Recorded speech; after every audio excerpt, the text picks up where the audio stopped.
ओम नमः शिवाय।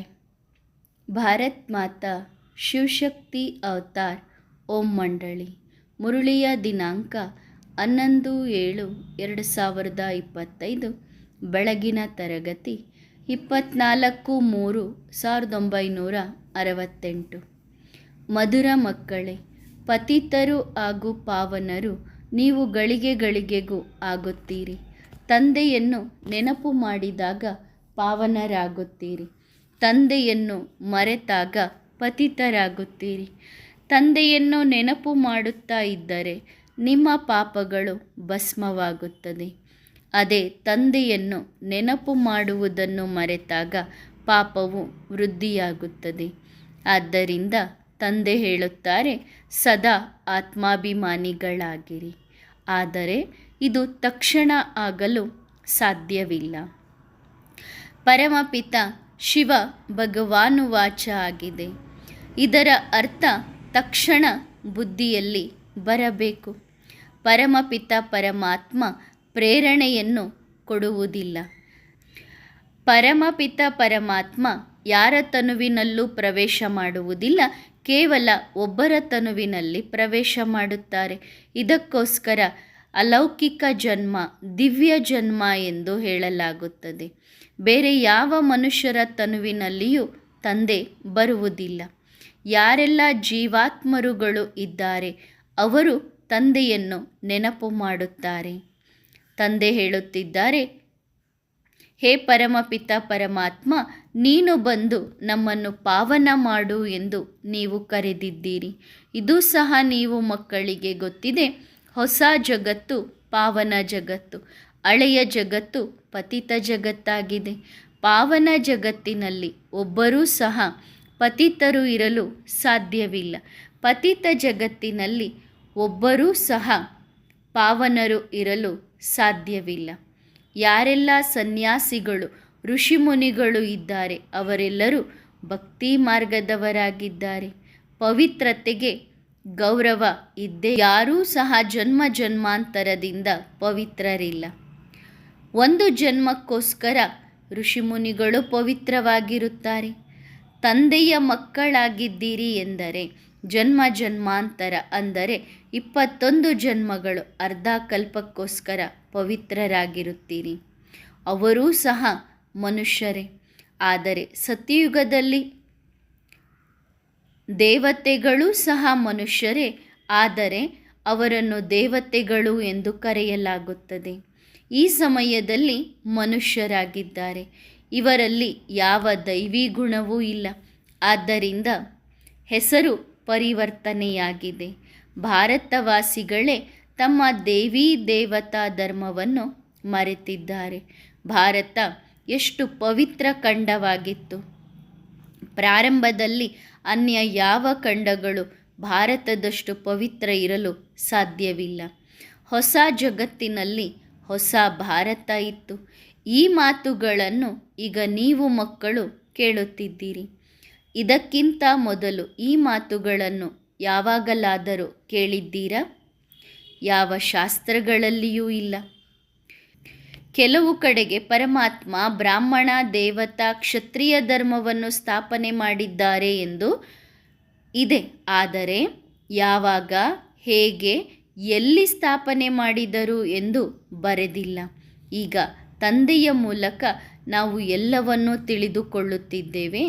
ತಂದೆ ಎಷ್ಟೊಂದು ಶ್ರೇಷ್ಠ ಆಗಿದ್ದಾರೆ ಹಾಗೂ ಎಷ್ಟೊಂದು ಶ್ರೇಷ್ಠ ಶಿಕ್ಷಣವನ್ನು ಓದಿಸುತ್ತಿದ್ದಾರೆ. ಶಿವಬಾಬಾ ಎಲ್ಲರ ತಂದೆಯಾಗಿದ್ದಾರೆ. ಜಗತ್ತಿನ ಶಿಕ್ಷಣದಲ್ಲಿ ಅವರು ಎಲ್ಲರಿಗೂ ಹದ್ದಿನ ಇತಿಹಾಸ ಭೂಗೋಳವನ್ನು ಓದಿಸುತ್ತಾರೆ. ಶಿವಬಾಬಾ ಬೇಹದ್ದಿನ ಜ್ಞಾನವನ್ನು ತಿಳಿಸುತ್ತಿದ್ದಾರೆ.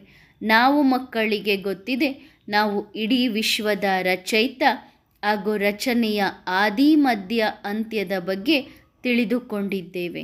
ಮನುಷ್ಯರಿಗೆ ರಚಯಿತ ಹಾಗೂ ರಚನೆಯ ಬಗ್ಗೆ ಗೊತ್ತಿಲ್ಲ. ಅವರನ್ನು ಮೂರ್ಖರು ಎಂದು ಹೇಳಲಾಗುತ್ತದೆ. ಸತ್ಯಯುಗದಲ್ಲಿ ಲಕ್ಷ್ಮೀನಾರಾಯಣರ ರಾಜ್ಯವಿತ್ತು. ಅವಶ್ಯವಾಗಿ ಲಕ್ಷ್ಮೀನಾರಾಯಣರನ್ನು ಅಷ್ಟೊಂದು ಶ್ರೇಷ್ಠರನ್ನಾಗಿ ಯಾರಾದರೂ ಮಾಡಿರಲೇಬೇಕು ಅಲ್ಲವೇ? ಈ ಸಮಯದಲ್ಲಿ ನಾವು ಎಷ್ಟೊಂದು ಶ್ರೇಷ್ಠ ಶಿಕ್ಷಣವನ್ನು ಓದುತ್ತಿದ್ದೇವೆ. ಆದ್ದರಿಂದ ನೀವು ಮಕ್ಕಳನ್ನು ಪದಮಾಪದಂ ಭಾಗ್ಯಶಾಲಿ ಎಂದು ಹೇಳಲಾಗುತ್ತದೆ. ಏಕೆಂದರೆ ನೀವು ಸತ್ಯುಗದಲ್ಲಿ ಬರುತ್ತಿದ್ದಂತೆ ಶ್ರೀಮಂತರಾಗುತ್ತೀರಿ. ಅನ್ಯ ಧರ್ಮ ಸ್ಥಾಪಕರು ಯಾರೂ ಕೂಡ ಅವರು ಬರುತ್ತಿದ್ದಂತೆ ಶ್ರೀಮಂತರು ಆಗುವುದಿಲ್ಲ. ಎಲ್ಲಕ್ಕೂ ಆಧಾರ ಸಂಪಾದನೆಯಾಗಿದೆ. ಸಂಪಾದನೆಯ ಜೊತೆಗೆ ಆರೋಗ್ಯವೂ ಬೇಕು. ಆಯುಷು ದೀರ್ಘವಾಗಿರಬೇಕು.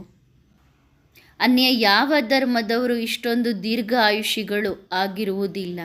ಬಹಳ ಮಾಡಿ ಕಷ್ಟಪಟ್ಟು 100ರಿಂದ 125 ವರ್ಷ ದೀರ್ಘವಾಗಿ ಪಡೆದುಕೊಳ್ಳುತ್ತಾರೆ. ಆದರೆ ದೇವತೆಗಳ ಆಯುಷು ಬಹಳ ದೀರ್ಘವಾಗಿರುತ್ತದೆ. ಉಳಿದಂಥವರೆಲ್ಲರೂ ನಂತರದಲ್ಲಿ ಬರುತ್ತಾ ಹೋಗುತ್ತಾರೆ. ಆದ್ದರಿಂದ ನೀವು ಅಮರಪುರಿಗೆ ಮಾಲೀಕರಾಗುತ್ತೀರಿ. ಅಲ್ಲಿ ಕಾಲ ಬಂದು ತಿನ್ನುವುದಿಲ್ಲ. ಅಕಾಲ ಮೃತ್ಯು ಇರುವುದಿಲ್ಲ. ಈ ರೀತಿ ಅನ್ಯ ಧರ್ಮದವರಿಗೆ ಹೇಳಲು ಆಗುವುದಿಲ್ಲ. ಅವರನ್ನು ಕಾಲ ಬಂದು ತಿನ್ನುವುದಿಲ್ಲ ಎಂದು ಹೇಳುವುದಿಲ್ಲ. ಈ ಗಾಯನ ಭಾರತದ್ದೇ ಆಗಿದೆ. ಕ್ರಿಸ್ತ ಬರುವುದಕ್ಕಿಂತ 3000 ವರ್ಷಗಳ ಮೊದಲು ಸ್ವರ್ಗ ಇತ್ತು ಎಂದು ಹೇಳುತ್ತಾರೆ. ಆ ಸ್ವರ್ಗದಲ್ಲಿ ನೀವು ಪವಿತ್ರರಾಗಿದ್ದರು, ಆಯುಷ್ಯವಂತರು ಆಗಿದ್ದರು, ಸಂಪೂರ್ಣ ಆರೋಗ್ಯವಂತರು, ಐಶ್ವರ್ಯವಂತರು ಆಗಿದ್ದರು. ಸಂಪೂರ್ಣ ಆರೋಗ್ಯ, ಐಶ್ವರ್ಯ, ಸಂತೋಷವನ್ನು ಪಡೆದುಕೊಳ್ಳಲು ನೀವು ನಿಮ್ಮ ಗುರಿ ಉದ್ದೇಶವನ್ನು ಇಟ್ಟುಕೊಂಡಿದ್ದೀರಿ. ಆ ಗುರಿ ಉದ್ದೇಶದಂತೆ ಯಾರು ನಮ್ಮನ್ನು ರೆಡಿ ಮಾಡುತ್ತಿದ್ದಾರೆ? ಬೇಹದ್ದಿನ ತಂದೆ. ಈಗ ತಂದೆ ಬಂದಿದ್ದಾರೆ ಹೊಸ ಜಗತ್ತನ್ನು ರಚನೆ ಮಾಡಲು. ಇದಕ್ಕೋಸ್ಕರ ನಾವು ಯೋಗ್ಯರಾಗುತ್ತಿದ್ದೇವೆ. ನಾವೇ ನಂಬರ್ 1 ಯೋಗ್ಯರಾಗುತ್ತೇವೆ. ನಂತರ ಲಾಸ್ಟ್ ನಂಬರ್ನಲ್ಲಿ ನಾವೇ ಅಯೋಗ್ಯರು ಆಗುತ್ತೇವೆ. ಸ್ವರ್ಗದಲ್ಲಿ ಏನೆಲ್ಲ ಇರುತ್ತದೆ ಇದು ಯಾರಿಗೂ ಗೊತ್ತಿಲ್ಲ. ದೇವತೆಗಳ ಪೂಜೆನೂ ಮಾಡುತ್ತಾರೆ. ಆದರೆ ಅವರ ಜೀವನ ಕತೆ ಯಾರಿಗೂ ಸಹ ಗೊತ್ತಿಲ್ಲ. ದೇವತೆಗಳ ಮುಂದೆ ಹೋಗಿ ತಲೆಬಾಗಿ ನಮಸ್ಕಾರ ಮಾಡುತ್ತಾರೆ. ತೀರ್ಥಯಾತ್ರೆಗಳನ್ನು ಮಾಡುತ್ತಾರೆ. ಹಣೆಯನ್ನು ಬಗ್ಗಿಸಿ ಹಣೆಯೂ ಸವಿಯುತ್ತಾ ಹೋಯಿತು, ಹಣವು ಖರ್ಚಾಯಿತು. ಈ ಸಮಯದಲ್ಲಿ ಬಹಳ ಮಾಡಿ ಕೆಲವರು ಶ್ರೀಮಂತರಿರಬಹುದು, ಆದರೆ ಆಯುಷು ಇರುವುದಿಲ್ಲ, ಆರೋಗ್ಯವೂ ಇರುವುದಿಲ್ಲ. ಮನುಷ್ಯರು ದೇವತೆಗಳ ಮಹಿಮೆಯನ್ನು ಗಾಯನ ಮಾಡುತ್ತಾರೆ. ಅವಶ್ಯವಾಗಿ ಇಡೀ ವಿಶ್ವದಲ್ಲಿ ದೇವತೆಗಳ ರಾಜ್ಯ ಇತ್ತು. ಆ ಸಮಯದಲ್ಲಿ ಸ್ವರ್ಗ ಇತ್ತು ಎಂದು ಹೇಳುತ್ತಾರೆ. ಸ್ವರ್ಗ ಹೇಗೆ ಇತ್ತು, ಯಾವಾಗ ಇತ್ತು, ಈ ಜ್ಞಾನ ಯಾರಲ್ಲಿಯೂ ಇಲ್ಲ. ಇದಕ್ಕೆ ಹೇಳಲಾಗುತ್ತದೆ ಘೋರವಾದ ಕತ್ತಲು. ಯಾವ ಜ್ಞಾನವೂ ಇಲ್ಲ. ಈಗ ನಾವು ಮಕ್ಕಳಿಗೆ ತಂದೆಯ ಮೂಲಕ ಜ್ಞಾನ ಸಿಗುತ್ತಿದೆ. ತಂದೆ ಹೇಳುತ್ತಿದ್ದಾರೆ, ನಾನು ಇಡೀ ಕಲ್ಪದಲ್ಲಿ 1 ಸಾರಿ ಮಾತ್ರ ಬರುತ್ತೇನೆ, ಮತ್ತೆ ಮತ್ತೆ ನಾನು ಬರುವುದಿಲ್ಲ, ಕಲ್ಪಕ್ಕೊಮ್ಮೆ ಬರುತ್ತೇನೆ. ತಂದೆ ಬಹಳ ಸಹಜ ದಾರಿಯನ್ನು ನಾವು ಮಕ್ಕಳಿಗೆ ತಿಳಿಸುತ್ತಿದ್ದಾರೆ. ಭಕ್ತಿ ಮಾರ್ಗದಲ್ಲಿ ನೀವು ಬಹಳ ದುಃಖವನ್ನು ನೋಡಿದ್ದೀರಿ. ಅದಕ್ಕೆ ಭಗವಂತನನ್ನು ಕೂಗಿ ಕರೆಯುತ್ತಾ ಬಂದಿದ್ದೀರಿ. ಹೇ ಭಗವಂತ, ನಮ್ಮ ದುಃಖವನ್ನು ದೂರ ಮಾಡಿ ಸುಖವನ್ನು ಕೊಡು ಎಂದು ಹೇಳುತ್ತಾ ಇದ್ದೀರಿ. ಇಲ್ಲಿ ದುಃಖಧಾಮ ಇದೆ, ದುಃಖಧಾಮ ಇದೆ, ಅಲೆದಾಟವೇ ಅಲೆದಾಟ ಇದೆ. ಇದಕ್ಕೆ ಹೇಳಲಾಗುತ್ತದೆ ಮಾಯಾವಿ ಚಮತ್ಕಾರ. ಮೃಗತೃಷ್ಣ ನೀರಿನ ಸಮಾನ ಬಹಳ ಶೋ ನಡೆಯುತ್ತಿದೆ. ವಾಸ್ತವದಲ್ಲಿ ಇಲ್ಲಿ ಏನೂ ಇಲ್ಲ. ಎಷ್ಟೊಂದು ದೊಡ್ಡ ದೊಡ್ಡ ಮಂದಿರಗಳನ್ನು ಕಟ್ಟಿಸುತ್ತಾರೆ, ಚಿತ್ರಗಳನ್ನು ಬರೆಸುತ್ತಾರೆ, ಎಷ್ಟೆಲ್ಲ ಖರ್ಚು ಮಾಡಿ ಪ್ರದರ್ಶನ ಮಾಡುತ್ತಾರೆ. ಹೇಗೆ ವೃಕ್ಷದ ಪ್ರದರ್ಶನ ಇದೆಯಲ್ಲವೇ? ಬೀಜ ಎಷ್ಟು ಸಣ್ಣದಾಗಿರುತ್ತದೆ, ವೃಕ್ಷ ಎಷ್ಟೊಂದು ಉದ್ದವಾಗಿ ಅಗಲವಾಗಿ ಬೆಳೆದಿರುತ್ತದೆ. ಒಂದು ಬೀಜದಿಂದ ಎಷ್ಟು ದೊಡ್ಡ ವೃಕ್ಷ ಬರುತ್ತದೆಯಲ್ಲವೇ? ಇದು ಭಕ್ತಿಯ ಶೋ ಆಗಿದೆ. ಮೇಳ ಜಾತ್ರೆಗಳು ಎಷ್ಟೊಂದು ವಿಜೃಂಭಣೆಯಿಂದ ನಡೆಯುತ್ತದೆ, ಎಷ್ಟೊಂದು ಹಬ್ಬಗಳನ್ನು ಆಚರಣೆ ಮಾಡುತ್ತಾರೆ. ಈ ಹಬ್ಬಗಳೆಲ್ಲವೂ ಈ ಸಮಯದ್ದಾಗಿದೆ. ಇವೇ ನಂತರದಲ್ಲಿ ಹಬ್ಬಗಳಾಗಿ ಆಚರಣೆ ಮಾಡುತ್ತಾರೆ. ಸತ್ಯಯುಗದಲ್ಲಿ ಈ ದಸರಾ, ದೀಪಾವಳಿ ಯಾವುದೂ ಇರುವುದಿಲ್ಲ. ಈ ಎಲ್ಲ ಮಾತುಗಳನ್ನು ತಂದೆ ನಾವು ಮಕ್ಕಳಿಗೆ ತಿಳಿಸುತ್ತಿದ್ದಾರೆ. ಈಗ ನೀವು ಮಕ್ಕಳಿಗೆ ಸಂಪೂರ್ಣ ಜ್ಞಾನ ಧಾರಣೆ ಮಾಡಿಕೊಳ್ಳಬೇಕು, ಬೀಜ ಆಗಬೇಕು. ಹೇಗೆ ತಂದೆ ಬೀಜ ಆಗಿದ್ದಾರೆ, ಅದೇ ರೀತಿ ನೀವು ಸಹ ಜ್ಞಾನ ಸಾಗರ, ಸುಖ ಸಾಗರ, ಬೀಜರೂಪ ಆಗಬೇಕು. ಸಂಪೂರ್ಣ ವೃಕ್ಷದ ಜ್ಞಾನ ನೀವು ಮಕ್ಕಳಿಗೆ ಸಿಕ್ಕಿದೆ. ತಂದೆ ಹೇಗೆ ಬೀಜ ಆಗಿದ್ದಾರೆ, ಸೃಷ್ಟಿಯ ಆದಿ ಮಧ್ಯ ಅಂತ್ಯದ ಜ್ಞಾನ ನಾವು ಮಕ್ಕಳಿಗೆ ಕೊಡುತ್ತಿದ್ದಾರೆ. ನೀವು ಸಹ ಮಕ್ಕಳಾಗಿರೋ ಕಾರಣದಿಂದ ಸಂಪೂರ್ಣ ಜ್ಞಾನ ಪ್ರಾಪ್ತಿ ಮಾಡಿಕೊಳ್ಳುತ್ತೀರಿ. ಭಕ್ತಿ ಮಾರ್ಗದಲ್ಲಿ ಏನೇನು ಆಗುತ್ತದೆ, ಇದು ಸಹ ಆಟ ಆಗಿದೆಯಲ್ಲವೇ. ಆತ್ಮವೇ ಶರೀರವನ್ನು ಧಾರಣೆ ಮಾಡಿಕೊಂಡು ಪಾತ್ರ ಅಭಿನಯಿಸುತ್ತದೆ. ಇದು ಯಾರ ಬುದ್ಧಿಯಲ್ಲೂ ವಿಚಾರ ಇಲ್ಲ. ಆತ್ಮ ಎಷ್ಟು ಸಣ್ಣ ಬಿಂದುವಾಗಿದೆ, ಇದನ್ನು ಪ್ರಾಕೃತಿಕ ಎಂದು ಹೇಳಲಾಗುತ್ತದೆ. ಇಷ್ಟು ಸಣ್ಣ ಬಿಂದುವಿನಲ್ಲಿ ಹೇಗೆ 84 ಜನ್ಮಗಳ ಪಾತ್ರ ಭರ್ತಿಯಾಗಿದೆ. ಈ ಮಾತನ್ನು ಎಂದಾದರೂ ಯಾವಾಗಲಾದರೂ ಕೇಳಿದ್ದೀರಾ? ಕೇವಲ ತಂದೆಯ ವಿನಃ ಬೇರೆ ಯಾರಿಂದಲೂ ಕೇಳಲು ಸಾಧ್ಯವಿಲ್ಲ. ನಿಮ್ಮ ಆತ್ಮದಲ್ಲಿಯೇ ರೆಕಾರ್ಡ್ ತುಂಬಿಕೊಂಡಿದೆ. ಇಡೀ ಪ್ರಪಂಚದ ಚಕ್ರ ಒಂದೊಂದು ಜನ್ಮದಲ್ಲಿಯೂ ಯಾವ್ಯಾವ ಪಾತ್ರವನ್ನು ಅಭಿನಯಿಸಬೇಕು, 84 ಜನ್ಮಗಳ ಪಾತ್ರ ಇಷ್ಟು ಸಣ್ಣದಾದ ಬಿಂದುವಿನಲ್ಲಿ ಅಡಗಿದೆ. ತಂದೆ ಹೇಳುತ್ತಿದ್ದಾರೆ, ನಾನು ನಿಮಗೆ ಬಹಳ ರಹಸ್ಯದ ಮಾತುಗಳನ್ನು ತಿಳಿಸಿಕೊಡುತ್ತೇನೆ, ಬಹಳ ಆಳವಾಗಿ ಕರೆದುಕೊಂಡು ಹೋಗುತ್ತೇನೆ. ಕೇವಲ ಪರಮಾತ್ಮನ ವಿನಃ ಯಾರೂ ಯಾವುದನ್ನು ಹೇಳಲು ಸಾಧ್ಯವಿಲ್ಲ. ತಂದೆ ಸ್ವತಃ ತಿಳಿಸಿಕೊಡುತ್ತಿದ್ದಾರೆ. ಈ ಮಾತು ಯಾರ್ಯಾರೋ ಬುದ್ಧಿಯಲ್ಲಿ ಕುಳಿತುಕೊಳ್ಳುವುದಿಲ್ಲ. ಭಕ್ತಿ ಮಾರ್ಗದಲ್ಲಿ ಶಿವನ ಪೂಜೆಯನ್ನು ಪ್ರಾರಂಭದಿಂದಲೂ ಮಾಡುತ್ತಾ ಬಂದಿದ್ದೀರಿ ಹಾಗೂ ಯಾವಾಗಲೂ ಪರಮಾತ್ಮನನ್ನು ದೊಡ್ಡ ಲಿಂಗದ ರೂಪದಲ್ಲಿಯೇ ತೋರಿಸಿದ್ದಾರೆ. ತಂದೆ ತಿಳಿಸುತ್ತಿದ್ದಾರೆ, ಆತ್ಮ ದೊಡ್ಡದೂ ಇಲ್ಲ, ಸಣ್ಣದೂ ಇಲ್ಲ. ಎಲ್ಲ ಆತ್ಮಗಳು ನಕ್ಷತ್ರದ ಸಮಾನ ಇದ್ದೀರಿ. ಶರೀರ ರೂಪಿ ಬಟ್ಟೆಯನ್ನು ಧರಿಸಿಕೊಂಡು ಆತ್ಮ ಏನೇನೆಲ್ಲ ಪಾತ್ರ ಮಾಡುತ್ತದೆ. ಪ್ರತಿಯೊಬ್ಬರಲ್ಲಿಯೂ ಪಾತ್ರ ನಿಗದಿಯಾಗಿದೆ. ಇದನ್ನು ಯಾರೂ ಸಹ ತಿಳಿಸಿಕೊಡಲು ಸಾಧ್ಯವಿಲ್ಲ. ತಂದೆ ಅಂತ್ಯದಲ್ಲಿ ಬಂದು ನಾವು ಮಕ್ಕಳಿಗೆ ತಿಳಿಸಿಕೊಡುತ್ತಾರೆ. ಯಾವಾಗ ಇಡೀ ಜಗತ್ತಿನ ಆತ್ಮರುಗಳೇ ಇಲ್ಲಿ ಪ್ರತ್ಯಕ್ಷ ಆಗುತ್ತಾರೆ, ಆಗ ತಂದೆ ಬಂದು ತಿಳಿಸಿಕೊಡುತ್ತಾರೆ. ಕೊನೆಯ ತನಕ ಯಾರೆಲ್ಲ ಧರ್ಮದವರು ಇದ್ದಾರೆ, ಆ ಎಲ್ಲ ಧರ್ಮದವರು ಕೊನೆಯಲ್ಲಿ ಬಂದು ಜ್ಞಾನವನ್ನು ಕೇಳುತ್ತಾರೆ. ಭಕ್ತಿಯಲ್ಲೂ ಸಹ ಕೊನೆಯಲ್ಲಿ ಬರುವಂಥವರು ಏನನ್ನೂ ತಿಳಿದುಕೊಳ್ಳಲು ಸಾಧ್ಯವಿಲ್ಲ.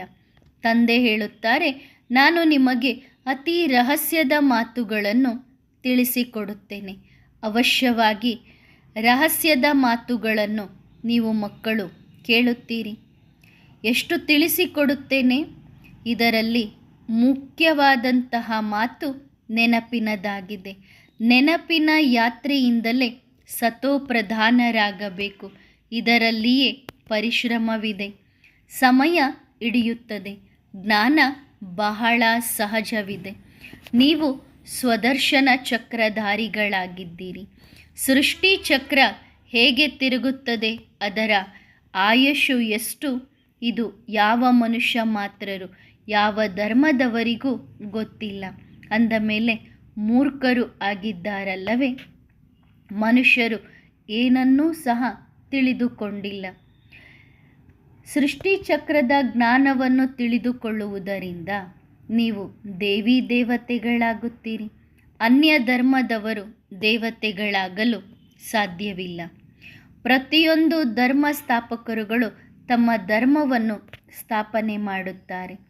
ತಂದೆ ನಾವು ಮಕ್ಕಳಿಗೆ ಹೇಳುತ್ತಾರೆ, ನಿಮ್ಮ ಧರ್ಮ ಬಹಳ ಸುಖ ಕೊಡುವಂತಹ ಧರ್ಮವಾಗಿದೆ, ಏಕೆಂದರೆ ನಾನೇ ಬಂದು ನೀವು ಮಕ್ಕಳಿಗೆ ಓದಿಸುತ್ತೇನೆ. 21 ಜನ್ಮಗಳಿಗೋಸ್ಕರ ಇದು ಸತ್ಯ ಸಂಪಾದನೆಯಾಗಿದೆ. ಸತ್ಯ ತ್ರೇತಾಯುಗಕ್ಕೆ ಸ್ವರ್ಗ ಎಂದು ಹೇಳಲಾಗುತ್ತದೆ. ತ್ರೇತಾಯುಗದಲ್ಲಿ 2 ಕಲೆಗಳು ಕಡಿಮೆಯಾಗುತ್ತದೆ, ಆದರೆ ಇದೂ ಸಹ ಅನ್ಯ ಯಾರಿಗೂ ಗೊತ್ತಿಲ್ಲ. 2 ಕಲೆಗಳು ಕಡಿಮೆಯಾಗುತ್ತದೆಯೇನು? ಈ ಮಾತನ್ನು ತಂದೆ ನಾವು ಮಕ್ಕಳಿಗೆ ತಿಳಿಸುತ್ತಿದ್ದಾರೆ. ಬಂಗಾರ ಯುಗವನ್ನು ಸತ್ಯಯುಗಕ್ಕೆ ಹೇಳಲಾಗುತ್ತದೆ. ನಂತರ ತ್ರೇತಾಯುಗ ಬೆಳ್ಳಿಯ ಯುಗ ಹೇಗೆ ಆಯಿತು? ಯಾರು ಚೆನ್ನಾಗಿ ಓದುವುದಿಲ್ಲ ಅವರು ನಂತರದಲ್ಲಿ ಬರುತ್ತಾರೆ, ಏಕೆಂದರೆ ಮಾಯೆಯಿಂದ ಸೋಲನ್ನು ಅನುಭವಿಸುವವರು ನಂತರದಲ್ಲಿ ತ್ರೇತಾಯುಗದಲ್ಲಿ ಬರಬೇಕಾಗುತ್ತದೆ. ನೀವೀಗ ಆತ್ಮಿಕ ಕ್ಷತ್ರಿಯರಾಗಿದ್ದೀರಿ, ಅವರು ಶಾರೀರಿಕ ಕ್ಷತ್ರಿಯರು. ಶಾರೀರಿಕ ಕ್ಷತ್ರಿಯರು ಬಂದೂಕುಗಳನ್ನು ನಡೆಸುವಂಥವರು, ಬಂದೂಕನ್ನು ಹಿಡಿದು ಯುದ್ಧ ಮಾಡುವಂಥವರು. ನೀವು ಯುದ್ಧದ ಮೈದಾನದಲ್ಲಿ ಇದ್ದೀರಿ. 5 ವಿಕಾರಗಳನ್ನು ಗೆಲ್ಲಬೇಕಾಗಿದೆ. ನೀವು ರಾವಣನ ಮೇಲೆ ಜಯ ಸಾಧಿಸುತ್ತಿದ್ದೀರಿ. ಗಾಂಧೀಜಿಯೂ ಸಹ ಹೇಳುತ್ತಿದ್ದರು, ನಾವು ರಾಮರಾಜ್ಯವನ್ನು ಸ್ಥಾಪನೆ ಮಾಡುತ್ತೇವೆ.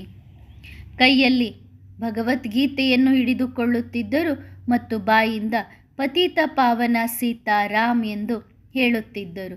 ಅಂದರೆ ಅರ್ಥ, ಎಲ್ಲ ಆತ್ಮರೂಪಿ ಸೀತೆಯರು ಭಕ್ತನಿಯರಿಗೆ ಭಗವಂತ ಒಬ್ಬರೇ ಆಗಿದ್ದಾರೆ.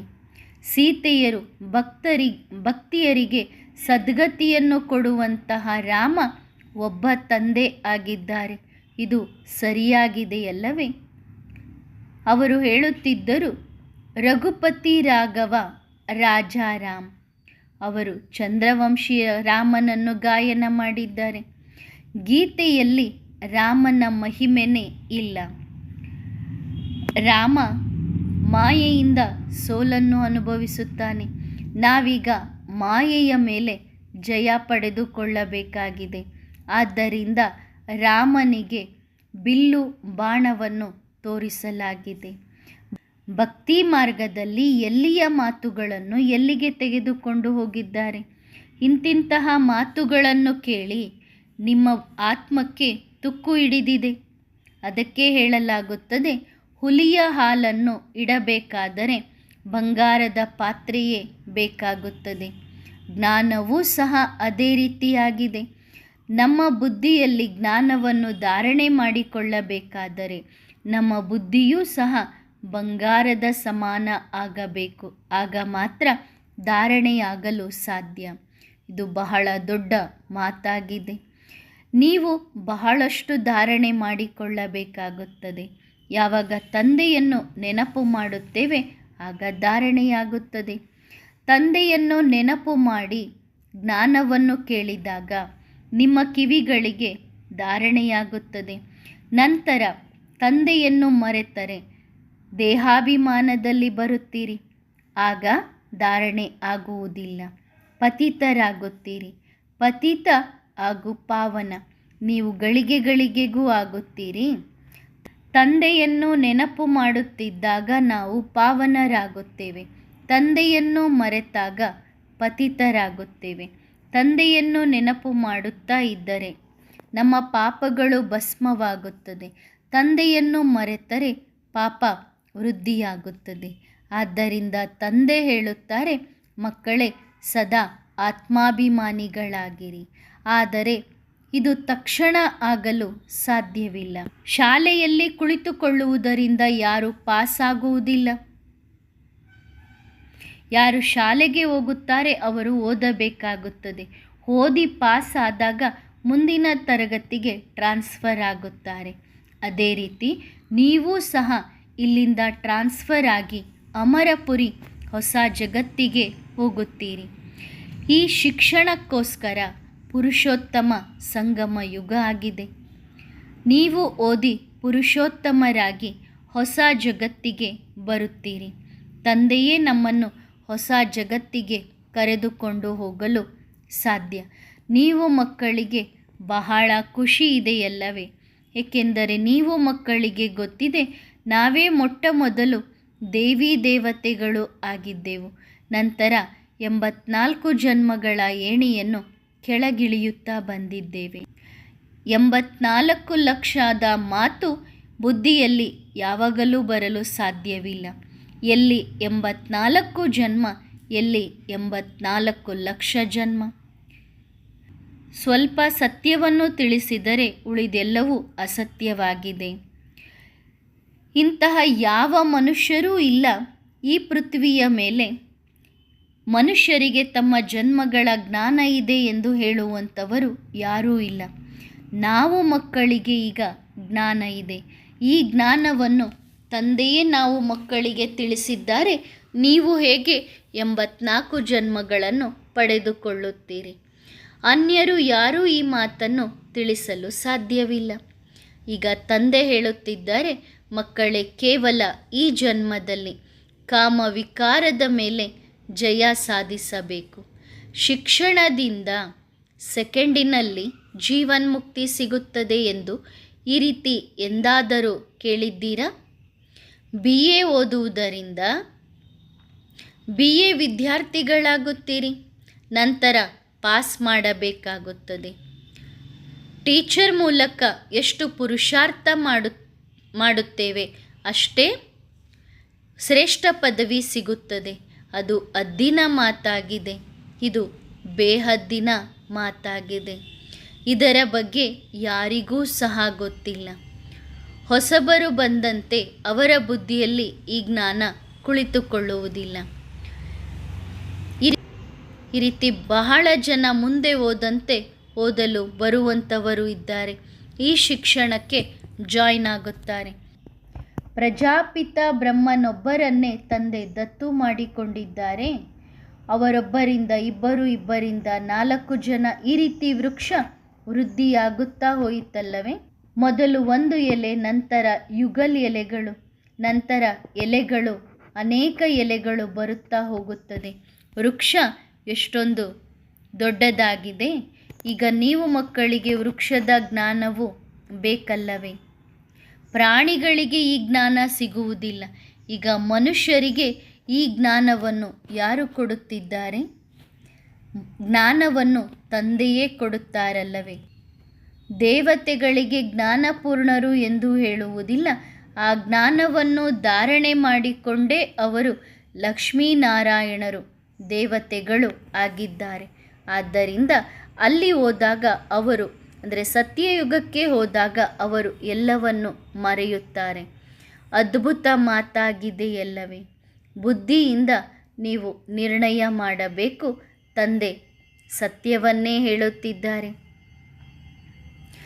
ಈ ಲಕ್ಷ್ಮೀನಾರಾಯಣರಲ್ಲಿ ಈ ಜ್ಞಾನ ಇರಲಿಲ್ಲ. ಈಗ ಜ್ಞಾನ ಸಿಕ್ಕಿದೆ ಹಾಗೂ ನಾವು ಜ್ಞಾನಿಗಳು ಆಗುತ್ತಿದ್ದೇವೆ. ಭಕ್ತಿ ಮಾರ್ಗದ ಫಲ ನೀವು ಮಕ್ಕಳಿಗೆ ಸಿಕ್ಕಿದೆ ಅಲ್ಲವೇ? ಭಕ್ತಿಯ ಫಲವೇ ಜ್ಞಾನ ಆಗಿದೆ. ನಂತರ ಯಾವಾಗ ಜ್ಞಾನ ಸಂಪೂರ್ಣ ಆಗುತ್ತದೆ ಆಗ ಭಕ್ತಿ ಪ್ರಾರಂಭ ಆಗುತ್ತದೆ.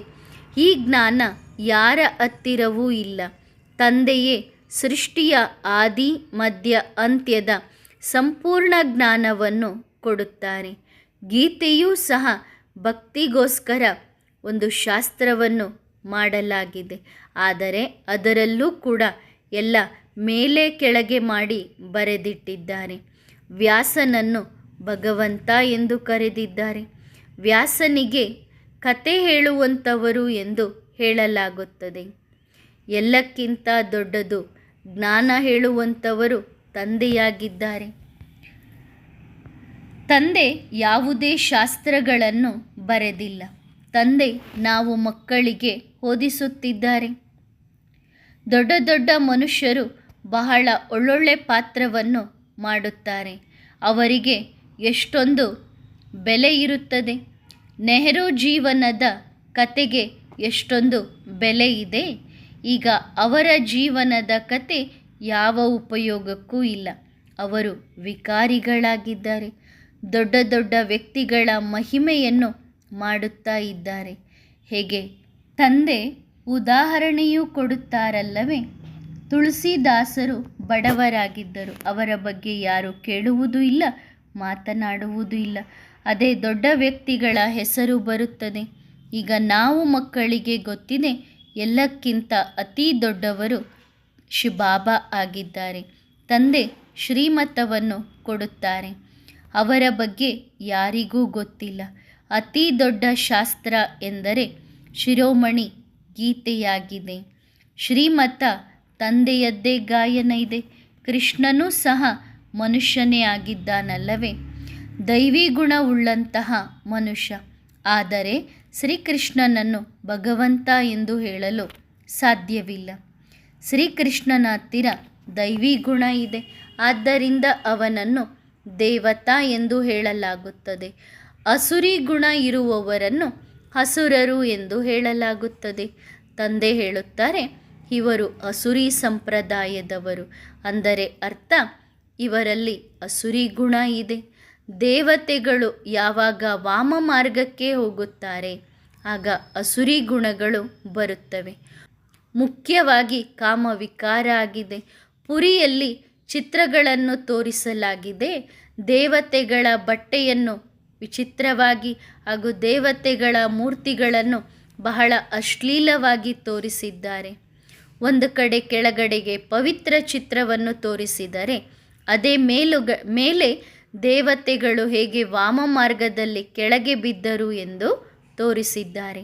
ಆದರೆ ಯಾವಾಗ ವಾಮ ಮಾರ್ಗಕ್ಕೆ ಬಿದ್ದರು ಇದು ಯಾರಿಗೂ ಗೊತ್ತಿಲ್ಲ. ದೇವತೆಗಳ ಚಿತ್ರ ಬಹಳ ಅಶ್ಲೀಲವಾಗಿ ತೋರಿಸಿದ್ದಾರೆ.